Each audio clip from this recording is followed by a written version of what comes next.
the main news that broke yesterday, that you had a part in it as well, because you were disseminating the latest news on Twitter, was that Jerry the King Lawler suffers a stroke. On February 7th, Jerry the King Lawler suffers a stroke, and LA Times writes, WWE Hall of Fame Jerry the King Lawler, 73, was found face down outside his home after suffering a stroke in Fort Myers, Florida on Tuesday. Longtime friend Dutch Mantell tweeted that Lawler experienced paralysis on his right side immediately following the stroke. Lawler has been a pro wrestler for more than 50 years and had a match last month. So, I think we were just talking off air. That's not quite right as well. But do you want to talk us through what you heard at the beginning and how you came to know this? Well, ironically, I like that word. Ironically, just before we started this podcast, I was talking to Kevin Lawler, who just called me.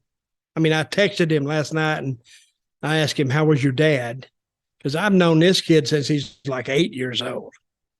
So he called me back right before I started talking to you. And I asked him, I said, how's your dad? And he gave me the lowdown. He says today he is better. He is improving. He can, and the paralysis in his arm and his leg, and of course it was numb, and he couldn't speak. But today the movement is coming back. He has more movement, and he's still having trouble speaking. But the doctor says that's normal, because that is one of the last things that comes back is speech. And he was talking to his son, but he said you could tell that he was frustrated because his brain is back working now. That's what a stroke is. His brain is back working, and he knows what he wants to say, yet he can't quite get the words out. But the doctor says he's much, much improved from when they first brought him in. Again, ironically, I've often said this about Lawler. He's the luckiest SOB I've ever seen in my life, and tough. He got to be tough. This is he had a heart attack in 2012 live on Raw. I watched it, and it's funny sometimes when you watch that, you're thinking again, is this a setup? Is this a skit? Is this an angle? Because I knew it wasn't.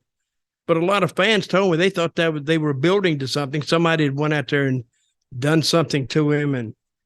And the same way with the Owen Hart when he fell out of the ceiling.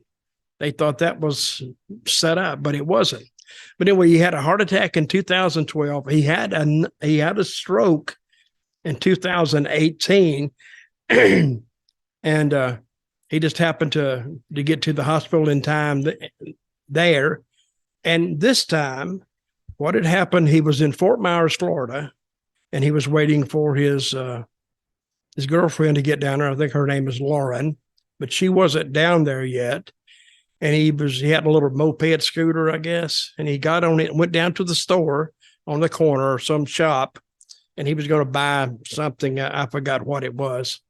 But when he walked in, and Kevin, I guess, talked to these people. He went down there yesterday from Memphis. He talked to the people who know Jerry, and he said he was a little bit unsteady on his feet, a little bit wobbly. And the owner's daughter is, what do you think? A nurse who works at a hospital that specializes in strokes. And she saw him and called 911. Ambulance come to pick him up. And he wasn't found in his driveway face down. He actually went to the hospital from the little shop that he went to. Now, Jim Ross talked to him early in the week, said he was talking a little bit, but much improved. So, and the thing in my connection with Lawler, of course, is we have the same birthday, the same day, the same year, probably about 3 hours apart. And I've known him basically all my professional life. I've known Jerry Lawler. And so we've always had this little connection that we had the same birthday. And that bothered me a lot when he went down, because we call each other Cosmic Brothers because of the birthday. But I hope he's fine. I hope he's good. And Kevin says when he's not at the hospital yet. He's still at his dad's condo. He said when he goes to the hospital, he will mention that he talked to his dad, and he said if his dad is up to it, they'll give me a call, and I can talk to him directly and see how he's doing. I have a couple of things to add. One, this LA Times thing says right-hand side, and your tweet said left-hand side. I'm going to presume that the LA Times completely messed up, and I've already given myself some editing to do as soon as we're done with this show. But I'll sort that out. So you tweeted, the left-hand side, and I believe that's the correct side. Did the doctors or did Kevin tell you anything about when he can expect to leave the hospital, or is it just a case-by-case basis? Well, we didn't get that far. One reason I would have talked to him longer, except I had to do this podcast. I push a lot of things off to do this podcast, James. I mean, it's just my whole deal. No, and I'll call him back later, and if I have any more information, I'll put it on my Twitter. But it really caught me out of the blue that, as would a close friend or a member of your family, if it happened to them, of course, you don't expect it. But Jerry Lawler is one lucky guy. And I've always said he's the luckiest son of a gun in the world. Had a stroke, standing in a shop, or starting to have a stroke. I don't really understand strokes, but it's in the brain. And people who work with it, like this nurse, she can look at you and tell you if you're having it or not. So how many people have strokes and heart attacks when medical personnel are right in front of them? Very few. I just to confirm is that a stroke is a serious life-threatening medical condition that happens when the blood supply to parts of the brain is cut off. Just in case anyone didn't know, and I couldn't really quite define one either, actually. What is the carotid? How do you say that word? Carotid artery. Carotid has something to do with that. Yeah. I mean, it's way above my pay grade, so I don't know. I think Lawler's quite an incredible person in the sense that he never really did any professional sports, but he was a really athletic professional wrestler. He was. And similarly, I believe he never hit the gym. He never really exercised outside of doing professional wrestling, and he was a big fan of full sugar Coca-Colas. So he's never been the healthiest throughout the years, but yet he's been incredibly athletic his entire life. Well, he never played football or basketball or any kind of a team sport that I know of. He did play softball. He loved softball. He had a team that he put together himself, and they entered this. No, it's not a semi-professional league around Memphis, but guys who are really, really good. So he played with them, saying, I think they did well, because he's for somebody who never really, you wouldn't catch him dead in a gym. Believe me, he wouldn't even drive past the gym. But he didn't have to, because he just had the knack of knowing what to do. And his big contribution was to pro wrestling was not only his style, but he was creative, and it got him this far. 53 years in the wrestling business. I think he started wrestling before I did, a year or two.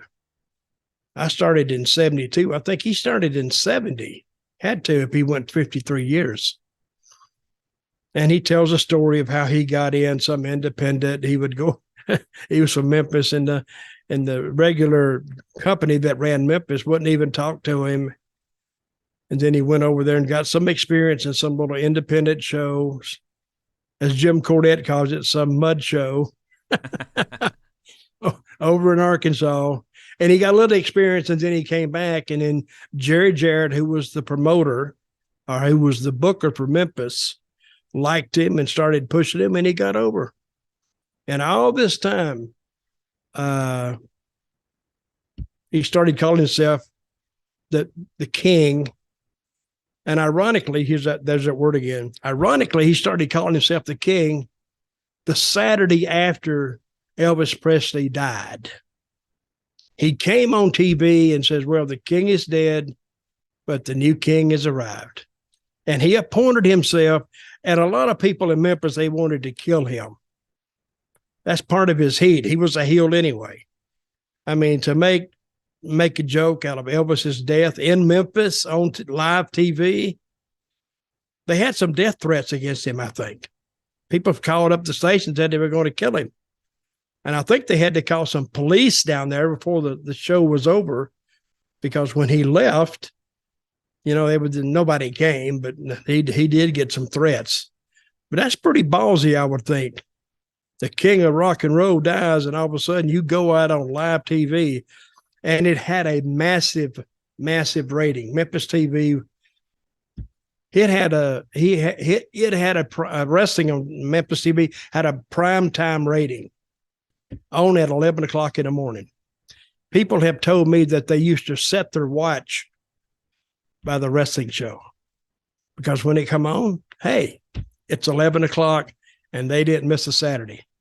Very, very highly watched show. And at Lawler, he's as synonymous with Memphis now as, I will say this, as Elvis. And I forgot that lady actor, but she's from Memphis. But when you think Sybil Shepherd, you don't think Memphis. But when you think Lawler, you think Memphis, Beale Street, the barbecue place, or whatever he's got there. I've never been there, but and the thing about Memphis was, we were as over all the wrestlers. If you were on Memphis TV, people knew you. We were as over as rock stars, and guess what? We were too dumb to know it. Everybody knew us. But see, Lawler and Jimmy Hart, they made it work for them. They're both from Memphis. So Lawler had all week to sell advertisements or get, spokesman's jobs from car dealerships and furniture dealerships. And there's no telling how much money Lawler was making, not off wrestling, but in selling his image and likeness and doing somebody's interview on TV. So everybody knew him. That's the thing, he kind of kept quiet because he didn't want anybody else like busting in on his payday. And I don't blame him, but he was in wrestling. He was the king of Memphis. And he sounds like he's been cheating death since at least 1977, and long may that continue.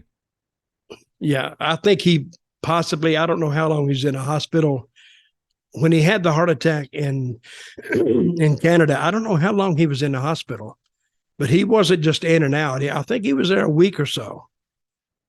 And I think he may, by just hearing how he is right now, I think he's possibly a week in Florida too, if nothing else happens.